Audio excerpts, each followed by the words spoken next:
આજે તો હું અહીંયા આવતા જોતો હતો તો રંગીલું રાજકોટ હવે બનશે સ્વચ્છતાનું પાટનગર બનવાનું છે.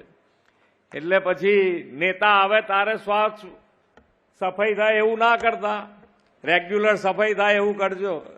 ગ્રીનલેન્ડ ચોકડીએ આવેલું એસટી બસનું પિકઅપ સ્ટેન્ડ એની હાલત શું છે એ આપણે આજે જોઈએ. અહીંયા કેટલી સુવિધાઓ છે, ચાલુ છે કે નથી એ પણ આપણે જોવાનું. ચાલો એસટી બસના પિકઅપ સ્ટેન્ડની અંદર આપણે આવી ગયા છીએ. તમે જોઈ શકો છો કે અહીંયા સ્વચ્છતાનો બહુ જ અભાવ છે.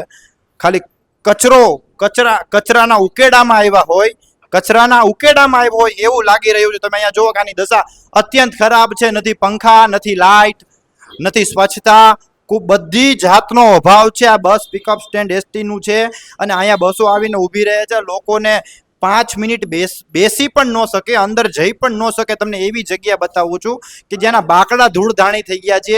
નીચે તમે હાલો તો તમારા પગલાની છાપ પડી જાય એટલી તો ધૂળ છે, એટલો કચરો છે.